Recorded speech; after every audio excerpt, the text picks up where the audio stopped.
este dia em que se festeja a democracia e a liberdade. Quero deixar uma saudação amiga ao Sr. Presidente da Câmara, Sérgio Costa, e na sua pessoa saúdo toda a sua avaliação, como da mesma forma, de forma amiga, saúdo o Sr. Presidente da Assembleia Municipal, Carlos Relva, e na sua pessoa saúdo todos os autarcas da Guarda, mas muito especialmente os 43 presentes da freguesia deste território. Quero saudar também, e como se costuma dizer na gíria dos autarcas, uma vez presidente para sempre, quero saudar todos os presidentes, ex-presidentes de Câmara e ex-presidentes da Assembleia Municipal, que hoje vêm aqui reconhecer publicamente todo o seu projeto, todo o seu labor, todo o seu serviço, toda a sua energia posta ao serviço de uma comunidade que é a vossa comunidade. Quero, de igual forma, saudar o Sr. Presidente do Instituto Politécnico da Guarda, que aqui está connosco, assim como também saudar o representante da Diocese da Guarda. E, por último, saúdo os oficiais representantes do Exército Português, da GNR, da PSP, como também os comandantes dos bombeiros que se juntam a esta nossa cerimónia. Meus caros amigos, permita-me que trate assim, para mim é uma enorme honra partilhar este tempo e este espaço nesta sessão solene que tem por tema o poder local. Ou seja, uma sessão solene em que todos, livremente, de forma individual, expressamos a nossa opinião sobre o poder local democrático em Portugal. Foi para isto que Abril se fez. Efetivamente, passados 49 anos do 25 de Abril e quase 47 anos do poder local democrático, é consensual na sociedade portuguesa considerar o poder local democrático como uma das grandes concretizações de Abril. Efetivamente, assim o é. E permitam-me que faça algumas referências pessoais para depois seguir as referências genéricas. O 25 de Abril de 1974 apanhou-me nos meus verdes 17 anos, com pouca cultura política, mas muita sensibilidade social. Em 1986 tive a oportunidade de ser eleito para a Assembleia Municipal da minha terra, onde permaneci e onde fui presidente da mesma, até 2002, altura em que ingressei no Executivo da Câmara Municipal do meu sítio, ou seja, de Torres Vedras. Ali estive como Presidente de Câmara desde 2004 a 2015, estava no último mandato e tive a honra e o privilégio de ser convidado para integrar o 21º Governo da República. E, digamos, com sorte e alguma habilidade, tenho permanecido nestas funções ao longo destes 7 anos e meio. Ou seja, quero dizer que ao longo destes últimos 37 anos tenho sido ator e testemunha do municipalismo em Portugal. Pois é este o testemunho que aqui vos deixo, de um país a preto e branco que o poder local foi colorido. Já aqui foi dito por alguns que o 25 de Abril de 74 encontrou um país em que a água chegava a poucas casas, a luz pública não chegava a todos os sítios e muito pouquíssimas casas, e as estradas, nomeadamente os acessos às nossas aldeias, eram feitas por caminhos de pé posto. E a palavra saneamento, nessa altura, era uma palavra que pura e simplesmente não existia no léxico português. E se tudo isso hoje é diferente, se deve ao poder local democrático e a todos aqueles que se têm empenhado no mesmo. Nesta minha experiência, eu diria que o poder local democrático, ao dia de hoje, encontramos 4 camadas distintas. Ou seja, se fizéssemos um corte no alçado do edifício do poder local, facilmente encontraríamos 4 camadas que, sendo distintas, se interligam umas com as outras.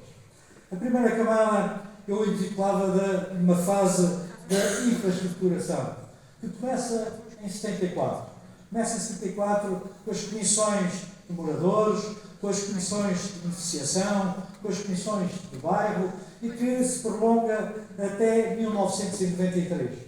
Não esquecendo que em 1980 Portugal adere às comunidades europeias e em 1988 temos o primeiro QCA, ou seja, o primeiro quadro comunitário de apoio. Quadro comunitário de apoio desses que sucessivamente têm acompanhado o poder local e têm acompanhado este desenvolvimento que temos assistido nestes 47 anos. Neste período, nesta primeira camada, ou nesta primeira fase, muitas estradas se fizeram, muitos acessos às aldeias se tornaram percorríveis, não só a pé, mas também, digamos, por carro. A água chegou ao domicílio e aos dias de hoje não há município que não tenha cobertura de água a 99% a 100%.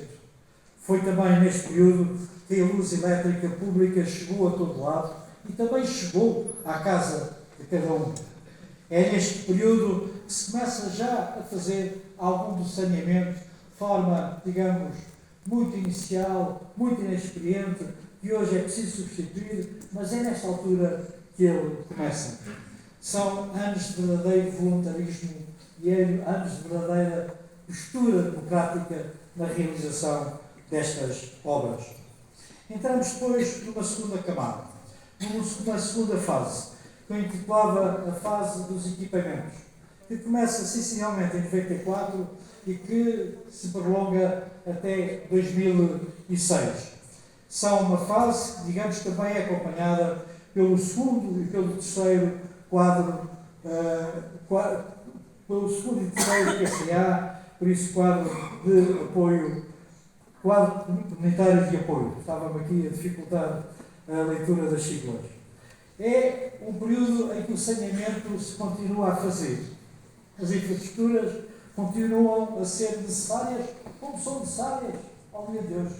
Temos muitos territórios em que a cobertura do saneamento cobre 40% a 50% do território e que as perdas de água andam acima dos 50%. E por isso é um trabalho que, tendo-se começado lá atrás, ainda hoje há muito por percorrer. Mas é nesta época de equipamentos, que os municípios começam a interessar muito pelas escolas, nomeadamente a dos primeiros ciclo, que recebem nesta altura a administração central, mas também é nesta altura que começam a ter novas formas aquilo que são os mercados municipais, são as piscinas, são os polidesportivos, são as zonas verdes, no fundo, digamos, todos os equipamentos que as populações vão precisando para o seu dia-a-dia. E depois desta fase, entramos na terceira fase. Uma terceira fase mais recente. Começa em 2007 e que, digamos, chega praticamente aos nossos dias. É a fase do CREB, é a fase do PT 2020 e é a fase em que os autarcas impõem-se e, digamos, vinculam aquilo que é a atratividade territorial. É o tempo em que todos os autarcas procuram que o seu território seja atrativo para aqueles que cá estão, seja atrativo para as novas populações. Ainda se faz saneamento. E nessa altura faz-se muitas escolas, nomeadamente escolas do primeiro ciclo, e ainda falta fazer muitas escolas, nomeadamente do segundo, terceiro e secundário, a área que veio do Estado agora para as autarquias e a área onde a Administração Central investiu muito pouco, para não dizer que investiu quase nada. Os autarcas preocuparam-se e passaram-se a preocupar essencialmente com a competitividade do seu território. O território tem que ser competitivo para agarrar aqueles que cá estão e puxar novas populações para o mesmo. E assim, digamos, as prioridades passam a ser a requalificação urbana, para o novo tecido urbano das cidades e das vilas, de forma a que as mesmas possam segurar gente e trazer nova gente para os parques empresariais, e são, por todo o país, são os municípios que fazem parques empresariais, porque conhecem e sabem que é com empresas que se têm e que se acolhe riqueza, recolhe-se emprego e com isso temos, digamos, uma sociedade mais florescente. Mas também nesta altura que começam a haver mais serviços à população. Os autarcas começam-se a perceber que é preciso cuidar mais e melhor dos mais novos e mais e melhor dos mais velhos, porque a camada intermédia, digamos, está a trabalhar. E por isso é nesta fase que também os jardins de infância começam a ser construídos e os lares para os idosos começam, digamos, a florescer. É a atratividade para o território. E também nesta fase, digamos assim, os municípios começam a se interessar pela ciência no seu próprio território e são empenhados em cativar tanto universidades como politécnicos para se sediarem aqui, e a Guarda é um bom exemplo disso. E tudo aquilo que são os cuidados ambientais passam a vigorar nas agendas políticas. Digamos, a mobilidade suave é uma realidade de hoje que começa nesta altura e a própria atratividade passa pelos passadiços, em que os passadiços do Mondego são um excelente exemplo, como há pouco disse o Sr. Presidente da Câmara, da atração de pessoas, do atrair de pessoas, traz a economia, traz riqueza. Hoje nós vivemos uma quarta camada do poder local, segundo sempre a minha ótica. Uma camada que começa, uma fase que começa em 21, no fim do PT 2030 e no PT 2020 e no início do PT 2030. Eu titulava, classificava esta quarta fase que começamos a construir como uma fase de cooperação e sustentabilidade. São duas palavras-chave. E cooperação porque é aqui, como disse o Sr. Presidente da Câmara, que se inicia a reforma do Estado. A reforma do Estado através da descentralização. Descentralização de competências para os municípios, para as freguesias. Descentralização que é um processo vivo, um processo inacabado, um processo naturalmente imperfeito, mas um processo ao qual, ao longo do tempo, o Governo tem vindo a cuidar da sua perfeição em colaboração com os municípios, em diálogo franco e consequente com a Associação Nacional de Municípios. Meu caro Presidente, as suas palavras não são em vão. É óbvio que há muitos ajustamentos a fazer e estamos cá para os fazer. Como é óbvio que ainda hoje há muitas competências para transferir da Administração Central para a Administração Local. Eram N os exemplos que poderíamos aqui dar daquilo que a Administração Central hoje faz mal, tarde e em prejuízo das pessoas, e que estando essas competências na Administração Local, elas seriam muito mais diretas, muito mais rápidas e muito em benefício das pessoas. É nisso, digamos, que estamos apostados. Maior cooperação entre a Administração Central e a Administração Local, maior empoderamento dos municípios. Hoje, a Administração Central já não consegue fazer o seu dia-a-dia sem os municípios, sem as câmaras municipais, sem as juntas de freguesia. A par disto, temos a sustentabilidade. Sustentabilidade ambiental, sustentabilidade energética, sustentabilidade social. A partir de hoje, a partir de agora, a partir deste novo quadro comunitário de apoio, que estamos a começar a aprender a entender e a aprender a ver como é que lá conseguimos chegar, não basta fazer como se fez até hoje. Aquilo que se exigia aos municípios era execução. Execução e mais execução. A partir de agora é preciso fazer também, mas é preciso fazer a pensar no dia de amanhã. E as obras têm que ser sustentáveis. Esse é o desafio que todos temos, vós autarcas, nós governo, é um desafio que todos temos na execução do PT 2030. Mas permita-me que volte ao diálogo e à cooperação. Porque este diálogo e esta cooperação entre a Administração Central e a Administração Local tem nova dinâmica. E esta nova dinâmica, digamos, é bem exemplificada aqui na Guarda, como o Sr. Presidente da Câmara, de alguma forma, já o referiu em alguns pontos. É aqui na Guarda que o Governo, através do PRR, irá, digamos, desenvolver um parque industrial de nova geração, e a Guarda é um dos 10 territórios em que estes parques industriais de nova geração serão uma realidade. A qualificação do edifício hospitalar e a construção de nova unidade de cuidados de saúde será também aqui uma realidade no âmbito do PRR, assim como também a qualificação do Instituto Politécnico da Guarda. São projetos que estão em curso, são execuções que se querem e que se têm que realizar até 2026. Já está assinado um contrato de reabilitação para 10 alojamentos habitacionais e a criação do Porto Seco, em parceria com o Porto de Leixões, já viu o seu projeto publicado e por isso temos todas as condições para avançar. E como foi aqui dito pela senhora ex-presidente de Câmara, o recente centro, a assinatura Centro para a Constituição do Centro para a Economia e Inovação Social irão ser uma realidade neste território.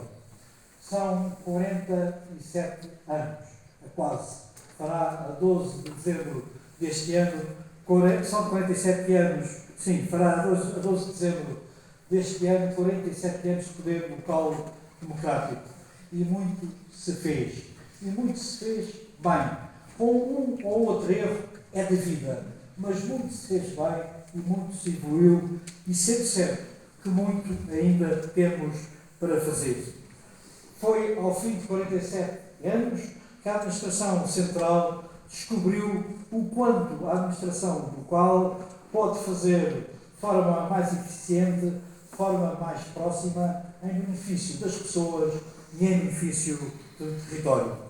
Com isto, iniciamos uma nova era e criamos uma nova camada no edifício do poder local democrático.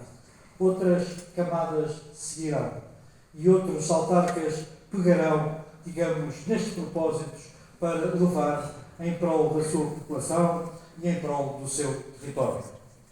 Em nome do Governo, quero aqui agradecer a todos aqueles que ontem e hoje têm construído o poder local, camada sobre camada, porque ao construí-lo, estão a construir Portugal. Em meu nome, agradeço o convite feito pela Câmara Municipal para hoje aqui partilhar este tempo e este espaço. Agradeço a vossa atenção e agradeço o vosso acolhimento. Viva o 25 de Abril, viva a Guarda, viva Portugal!